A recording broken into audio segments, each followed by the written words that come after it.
ছোট্ট একটা গুনার কথা আপনাদের অল্প বলবো, যেটা আমরা সবাই করি। সেটা হলো, মুসলমান যখন আর এক মুসলমানকে খারাপ জানে, তখন এই মুসলমান ওই মুসলমানের গীবত করে। গীবত শোনেন? গীবত মানে কি? গীবত কি সত্য কথা না মিথ্যা কথা? মিথ্যা কথা, আসলে ঠিক না। গীবত শতভাগ সত্য কথা, 100% সত্য না হলে ওটা গীবত হবে না। গীবত হওয়ার জন্য প্রথম শর্ত হলো ওটা 100% সত্য হতে হবে। মিথ্যা হলে সেটাকে বলা হয় অপবাদ, বদনাম, মিথ্যা বদনাম। আর গীবত হওয়ার জন্য শর্ত কি? প্রথম শর্ত কি? শতভাগ সত্য হইতে হবে। আল্লাহ রাসূল সাল্লাল্লাহু আলাইহি ওয়াসাল্লাম বলছেন, আতাদরুনা মাল গীবাহ, তোমরা কি জানো গীবত কি? সাহাবায়ে কেরাম বললেন, আল্লাহু ওয়া রাসূলুহু আ'লাম, আল্লাহ এবং তার রাসূল ভালো জানেন। তখন রাসূলুল্লাহ সাল্লাল্লাহু আলাইহি ওয়াসাল্লাম বললেন, যিকরুকা আখাকা বিমা ইয়াকরাহু, তোমার ভাইয়ের গায়বাতে, অনুপস্থিতিতে তোমার ভাই সম্পর্কে এমন কথা বলবে, ওই কথাটা সে যদি জানে তার কষ্ট লাগবে।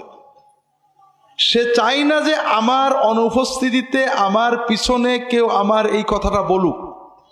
তাহলে একটা জিনিস গীবত হওয়ার জন্য কয়েকটা শর্ত। তার একটা হলো তার অনুপস্থিতিতে বলা, আর একটা হলো যেটা সে অপছন্দ করে সেটা বলা। সাহাবীরা প্রশ্ন করলেন, ইয়া রাসূলুল্লাহ আরাইতা ইন কানা ফি আখি মা আকুল, ইয়া রাসূলুল্লাহ, আমি যেটা বলছি সেটা সত্য হয়, আমার ভাইয়ের অনুপস্থিতিতে তার পিছনে আমি এমন একটা কথা বলছি যেটা সত্যই তার ভিতরে আছে। রাসূলুল্লাহ সাল্লাল্লাহু আলাইহি ওয়াসাল্লাম উত্তরে বললেন, ইন কানা ফি আখিকা মা তাকুলু ফাকাদ ইগতাবতা ওয়া ইন লাম ইয়াকুন ফীহি মা তাকুলু ফাকাদ বাহাত্তা, যদি তুমি যে কথা বলছো এটা সত্যই ওই ব্যক্তির ভিতরে থাকে, তোমার কথা যদি শতভাগ সত্য হয় তাহলে ওটা গীবত হবে। তাহলে গীবত হওয়ার জন্য তিনটে শর্ত। একটা হলো আপনি পিছনে বলবেন অনুপস্থিতিতে, আর একটা হলো যেটা বললে সে কষ্ট পায়, আর একটা হলো সত্য হতে হবে। যদি মিথ্যা হয়, আল্লাহ রাসূল সাল্লাল্লাহু আলাইহি ওয়াসাল্লাম বলছেন, ওয়া ইল্লাম ইয়াকুন ফীহি মা তাকুলু ফাকাদ বাহাত্তা, যদি তুমি যে কথাটা বললে ওই কথাটা তার ভিতরে না থাকে, মিথ্যা হয়, তাহলে এটা অন্য একটা গুনাহ, সেটার নাম হলো অপবাদ। অপবাদের শাস্তি কি? অপবাদ হলো মহা কবিরা গুনাহ।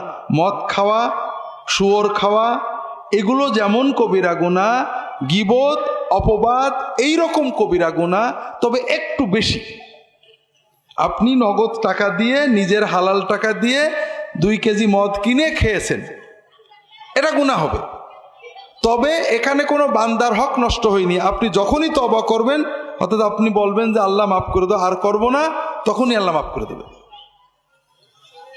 কিন্তু আপনি গীবত করেছেন, অপবাদ করেছেন, অথবা যে কোনোভাবে অন্য মানুষের হক নষ্ট করেছেন, আল্লাহর কাছে তওবা করেছেন, আল্লাহ আমি অন্যায় কাছে মাফ করো, আর করব না, এটাতে 16 আনা মাফ হবে না। ওই যার ক্ষতি করেছেন তার কাছে মাপ নেওয়া লাগবে। আর এজন্যই আল্লাহ রাসূল সাল্লাল্লাহু আলাইহি ওয়াসাল্লাম বলছেন, মান ক্বালা ফি মুমিনিন মা লাইসা ফীহি আসকানাহুল্লাহু রাদগাতাল খাবালি হাত্তা ইয়াতিয়া বিমাখরাজিম মিনহু, যদি কোনো মানুষ অন্য কোনো মুমিন ভাইয়ের ব্যাপারে এমন কথা বলে যেটা সত্য না, এরকম কথা কিন্তু আমরা সারা দিনই বলি, অমুক লোকটা এই দোষ আছে। আমরা যারা দিনদার, দিনী দল করি, তারা কি বলি? অমুক ইহুদিদের দালাল, অমুক খ্রিস্টানদের দালাল, অমুক অমুকের দালাল, অমুকের টাকা খেয়েছে, অমুক এই নিয়েতে এই করেছে। এগুলো বলি না ভাই? বলি। আপনাকে যদি বলা হয় যে ঠিক আছে, তুমি আল্লাহর কসম করে বলো যে অমুক ইহুদিদের দালাল, যদি না হয়, আমার কথা মিথ্যা হয়, তাহলে আমার বউ 3 তালাক, আমার ছেলে পেলে এক্ষুনি মরে যাক, বলতে পারবেন? তাহলে আপনিও নিশ্চিত না, ঠিক না? আপনি আন্দাজে বললেন না? আন্দাজে বললেন। কিয়ামতের দিন আল্লাহ আপনাকে একটা চান্স দেবে। কি বলবে?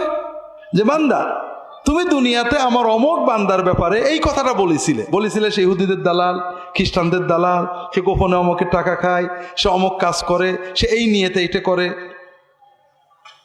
এই যে কথাটা বলেছিলে এটা ডকুমেন্ট আমাকে দাও, দলিল দিবা। আসকানাহুল্লাহু রাদগাতাল খাবালি হাত্তা ইয়াতিয়া বিমাখরাজি মিনহু। যতক্ষণ তুমি দলিল না দিতে পারবে ততক্ষণ আল্লাহ তাআলা ওই বান্দাকে, ওই যে ব্যক্তি অপবাদ করেছিল, মুমিনের নামে মিথ্যাচার করেছিল, আন্দাজে অপবাদ দিয়েছিল, ভিত্তিহীন অপবাদ দিয়েছিল, ওই লোকটাকে জাহান্নামীদের রক্ত, পুজ, পেশাব, পায়খানা যেখানে থাকে ওর ভিতরে তার অবস্থান দিয়ে বলবেন, তুমি যতদিন ডকুমেন্ট না দিতে পারো এখানে থাকো। নাউজুবিল্লাহ বলেন না। এইরকম গুনাহ আমরা করি না, কোনো লাভ আছে ভাই? 2 টাকা লাভ আছে বলেন তো? 2 টাকাও লাভ না ভাই। একটা ভেজাল দিয়ে, ওজনে কম দিয়ে 10 টাকা লাভ করেছেন, দোজকে 10 দিন পড়লেও তো মনের সান্ত্বনা হবে, বাড়িতে বিরিয়ানি খাইছিলাম। এই মিথ্যা অপবাদ দিয়ে কি পাচ্ছি আমরা? এক দল আর এক দলের বিরুদ্ধে, এক মুমিন আর এক মুমিনের বিরুদ্ধে। ভাইরা, আল্লাহর হস্তে বলি, যে কথা আপনি ডকুমেন্ট দিয়ে প্রমাণ করতে পারবেন না সেই কথা বলবেন না। আপনি আমার কথার সমালোচনা করেন যে আব্দুল্লাহ জাহাঙ্গীর এই কথা বলেছে, এটা ঠিক না, কোনো সমস্যা নেই, কারণ আপনি জানেন ডকুমেন্ট আছে আমি বলেছি। কিন্তু আপনি এটা বলেন না যে আব্দুল্লাহ জাহাঙ্গীরের মনে এইটা ছিল বলে এইটা বলেছে। আপনি কার মন দেখেছেন? আল্লাহ কিয়ামতে জিজ্ঞেস করবে তো। অথবা বলেন না আব্দুল্লাহ জাহাঙ্গীর অমুকের কাছে টাকা নেওয়ার কারণে এটা বলেছে। ডকুমেন্ট আছে আপনার কাছে? আছে? বলবেন না, কোনো না। আমি বলে না, দুনিয়ার কারোর ব্যাপারে আপনি, বিষয় হচ্ছে কি ভাইয়েরা, একদিন আমাদের একা আল্লাহর সামনে দাঁড়াতে হবে, ঠিক না? এই দুনিয়ার মারামারি, মাতবরি সব শেষ হয়ে যাবে, যেখানে আল্লাহ ইনসাফ করবেন। আল্লাহ এক বান্দার ক্ষতি করে আর এক বান্দাকে জান্নাত দেবে না।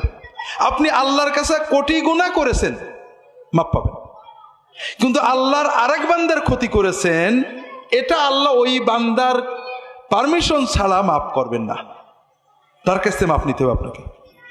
কাজেই ভাইয়েরা, এই যে আমরা এক গ্রুপ আর এক গ্রুপের, এক দল আর এক দলের, এক রাজনৈতিক দল আর এক ধর্মীয় দল আর এক ধর্মীয় দলের, এক ব্যক্তি আর এক ব্যক্তির নামে অগণিত কথা বলছি, এর 95% মিথ্যা, ডকুমেন্ট ছাড়া। মিথ্যাটার প্রমাণ আপনাকে যদি বলা হয় যে কসম করে বলেন যে এইটা যদি মিথ্যা হয় আমার বউ তালাক, বলবেন না আপনি।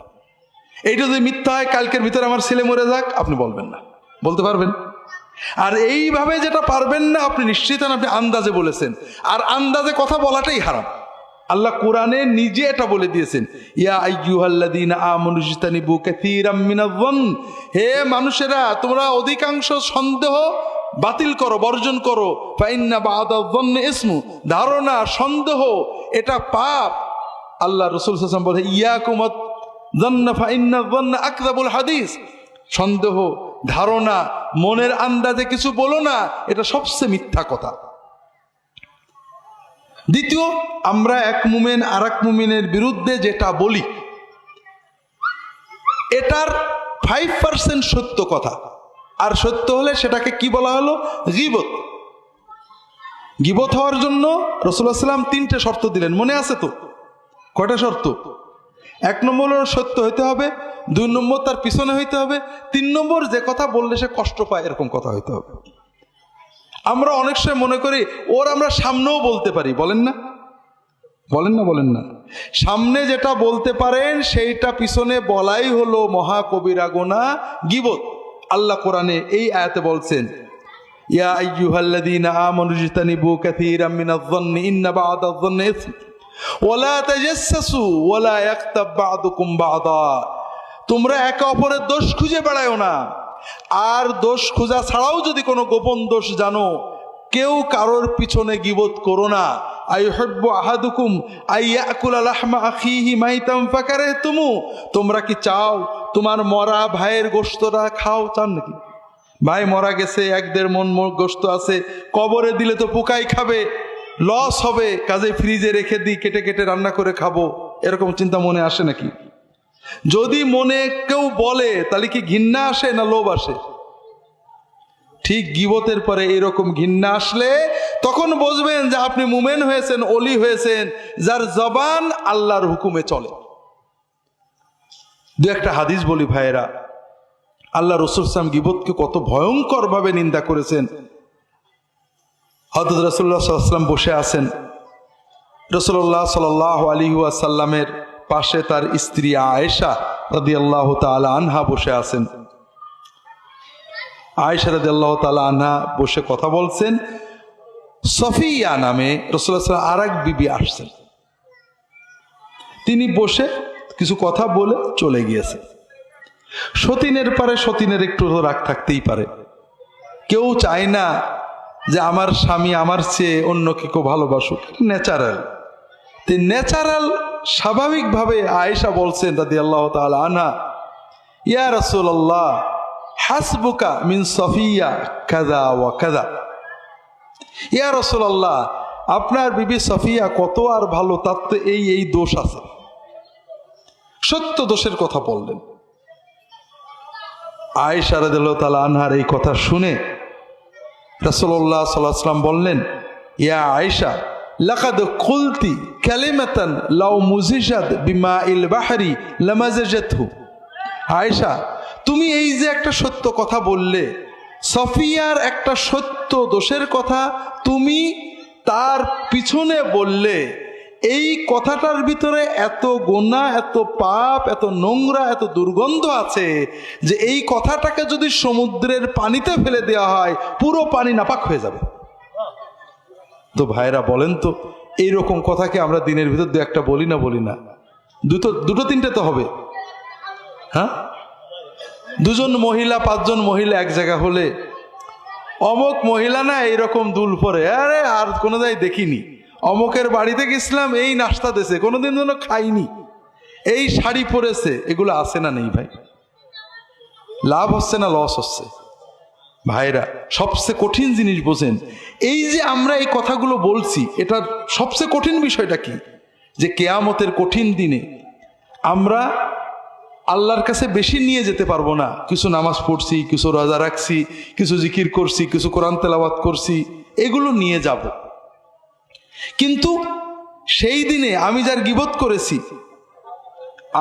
গীবত করেছি, যে মহিলাকে আমি পছন্দ করতাম না, যার শাড়ি পরার সমালোচনা করেছি, চুল আসানোর সমালোচনা করেছি, তার বাচ্চা কাচ্চা লালন পালনের সমালোচনা করেছি, অথবা আন্দাজে মিথ্যা বলেছি, ওর সাথে নাকি ওর লাইন আছে রে, ওর নাকি এই করে রে, এইগুলো বলছি, কিয়ামতের দিন আমার নামাজ, আমার রোজা, আমার হজ, আমার জিকির, আমার কোরআন তেলাওয়াত, আমার তাহাজ্জুদ, আমার নফল রোজা, আমার শবে বরাত, আমার শবে কদর, সব সওয়াবগুলো ওই মেয়েটা কেড়ে নিয়ে চলে যাবে, আমাকে দোজখে যেতে হবে। কথা বুঝতে পারছেন না? মান কানা ইনদাহু মাযলামাতুল লিআখিহি মিন ইরদিহি আও মালিহি ফালইয়াতাহাল্লাল মিনহুল ইয়াওম ক্বাবলা আল্লা ইয়াকুনা দিনারুন ওয়ালা দিরহাম ফাইন কানা লাহু হাসানাতুন উখিযা মিনহু বিকদরি মাযলামাতিহি ফাইন লাম ইয়াকুন লাহু হাসানাত উখিযা মিন সাইয়্যাতি আসহাবি ফাতুরিয়া আলাইহি ফাউলকিয়া ফিন নার আও কামা ক্বালা রাসূলুল্লাহ সাল্লাল্লাহু আলাইহি ওয়াসাল্লাম। দুনিয়াতে যদি কেউ কারোর গীবত করে থাকো, সম্মান নষ্ট করে থাকো, টাকা পয়সার কোনো পাওনা দাওনা থাকে, আজকে মাপ চেয়ে নাও। আল্লাহ রাসূল সাল্লাল্লাহু আলাইহি ওয়াসাল্লাম বলছেন, কিয়ামতের দিন টাকা পয়সা থাকবে না। সেদিন যদি তোমার নেকি থাকে, সওয়াব থাকে, হজ করেছো, উমরা করেছো, সব নেকি আছে তোমার, কিন্তু তুমি কারোর গীবত করেছো, কারোর ক্ষতি করেছো, কারো টাকা পয়সা মেরে দিয়েছো, তোমার সওয়াব থেকে তারা কেটে কেটে তোমার জুলুম পরিমাণে তারা নিয়ে যাবে। আল্লাহ বেইনসাফি করবেন না। যার একবার তুমি গীবত করেছো, তার হয়তো তোমার একটা নামাজের সওয়াব দেওয়া হবে, যার 10টা গীবত করেছো 10টা নামাজের সওয়াব দেওয়া হবে। এইভাবে পরিমাণ মতো প্রত্যেকেই তোমার কাছ থেকে সওয়াবগুলো কেড়ে নিয়ে যাবে। সওয়াব যদি না থাকে, সওয়াব শেষ হয়ে যায়, ওদের পরিমাণ মতো গুনাহ তোমার উপরে দেওয়া হবে। তুমি এত ইবাদত করো, শেষ পর্যন্ত জাহান্নামে যাবে, আর তোমার ইবাদতের সওয়াব নিয়ে ওরা জান্নাতে চলে যাবে। কথা বুঝতে পারেন ভাই? এই যে দুর্ভাগ্য, এটা আমাদের কারণ না হোক ভাইয়েরা, সবাই সচেতন হই, আমরা ভালো কথা বলবো, নিজেদের পরস্পরের গুনার কথা আলোচনা করব, পরের দোষ আলোচনা না করি।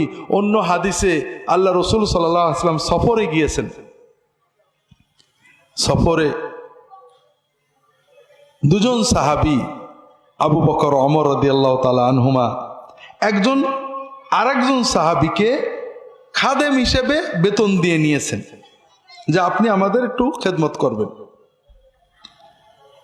একদিন ফজরের পরে একজন আরেকজনকে বলছেন, সকালে তো নাস্তা করা দরকার, আমাদের খাদেম ভাই কই? তো আরেকজন বলছে যে আমাদের খাদেম ভাই তো বাড়ির ঘুমাচ্ছে, তার মানে ফজর পড়ে ঘুমাই পড়েছে। দ্বিতীয় দিনে তিনি শুনলেন, কথা বললেন না। কিছুক্ষণ পরে উনি উঠেছেন, ওই খাদেম উঠলে পরে তারা বলছে যে তুমি যাও রাসূলুল্লাহ সাল্লামকে বলো যে নাস্তার কি হবে, সালাম দিয়ে জিজ্ঞেস করো। তো গেছে, সালাম দিয়ে বলছে, ইয়া রাসূলুল্লাহ অমুক অমুক আমাকে পাঠিয়েছেন, নাস্তার কি হবে? তখন রাসূলুল্লাহ সাল্লাল্লাহু আলাইহি ওয়াসাল্লাম ওকে বললেন যে কেন নাস্তা হবে কেন? ওদেরকে সালাম দিয়ে বলো, ওরা তো সকালে নাস্তা করেছে, আবার নাস্তার দরকার কি? উনি তো বোঝান না কিছু, উনি আসছেন, রাসূলুল্লাহ সালাম দিয়ে বললেন যে আপনারা নাকি সকালে নাস্তা করেছেন। ওনারা বুঝেছেন নিশ্চয় গড়বড় হয়েছে, হাওমাও করে ছুটে চলে গেছেন, ইয়া রাসূলুল্লাহ আমরা নাকি নাস্তা করেছি। বলে হ্যাঁ, তোমাদের ভাই যখন ঘুমিয়েছিল তোমরা ওর কাঁচা গোশত খেয়েছিলে, তোমাদের দাঁতের ফাঁকে এখনো গোশত লেগে রয়েছে। ইয়া রাসূলুল্লাহ আমাদের জন্য আল্লাহর কাছে মাপ চান। না, আমি মাপ চাইলে হবে না, ওর কাছে মাপ চাও, ও মাপ করলে হবে। আল্লাহু আকবার। এরকম কথা আমরা মাঝে সাথে বলি না ভাই?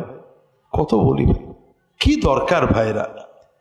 যে কথাটা তার কাছে বললে, তার কানে গেলে আপনি খুব হিসাব করেন এই কথাটা ওই লোকটা যে শোনে যে আমি বলেছিলাম কষ্ট পাবে কিনা, বলেন না? কোনো দরকার নেই তো আমাদের বলার, এগুলো না বলে আমরা খুব ভালো থাকতে পারি ভাই। কোনো কষ্ট হবে না, ব্যবসায় লস হবে না, টাকা পয়সার কোনো বরকত নষ্ট হবে না, পরিবারের অশান্তি হবে না, শুধু আমরা এই পাপগুলো করি। আর এক ঘটনায় রাসূলুল্লাহ সাল্লাল্লাহু আলাইহি ওয়াসাল্লাম সফরে যাচ্ছেন, সময় দেওয়া আছে, সাহাবীরা আসবে, সবাই একসাথে যাবেন, সবাই আসছে। একজন আরেকজনকে বলছে যে আমাদের অমুক ভাই কই গো? সে আবার উত্তর দিচ্ছে যে আমাদের অমুক ভাই তো সাজতে গুছতেই ফিঙে রাজা, কাপড় চোপড় রেডি হতেই দেরি হয়ে যায়। একটু মস্করা করে বলেছে। রাসূলুল্লাহ সাল্লাল্লাহু আলাইহি ওয়াসাল্লাম শুনেছেন, কিছু বলেননি। পরে যাত্রা শুরু হয়ে গেছে। কিছু দূরে যেয়ে মরুভূমির ভিতরে যেয়ে দেখেন যে একটা গাধা, বন্য গাধা মরে লাশটা পা উঁচু করে উল্টে, মরা লাশ, শুকনো পচা লাশ। তখন রাসূলুল্লাহ সাল্লাল্লাহু আলাইহি ওয়াসাল্লাম একটু দাঁড়িয়ে বলছেন অমুক অমুক কই গো? ওই দুইজনকে ডেকেছেন। ওই দুইজন আসছে, ইয়া রাসূলুল্লাহ লাব্বাইক।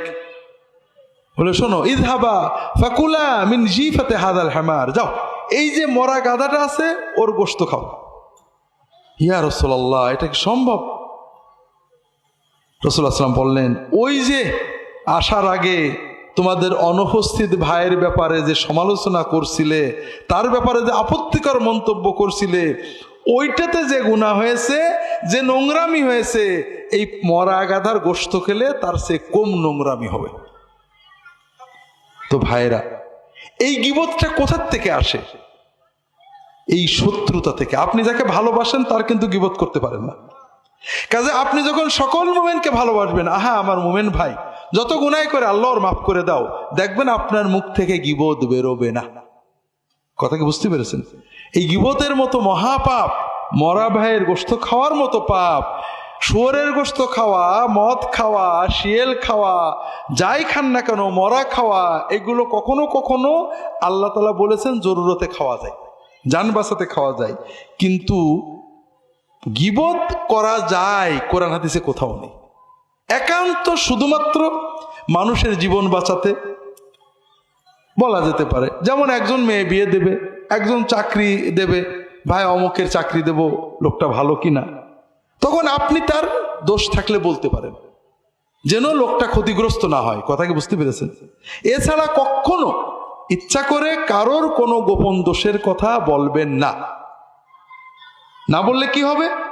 আল্লাহ রসুল সাল্লাল্লাহু আলাইহি ওয়াসাল্লাম বলছেন, মান সাতারা মুসলিমান সাতারাহুল্লাহ ফিদ দুনিয়া ওয়াল আখিরাহ।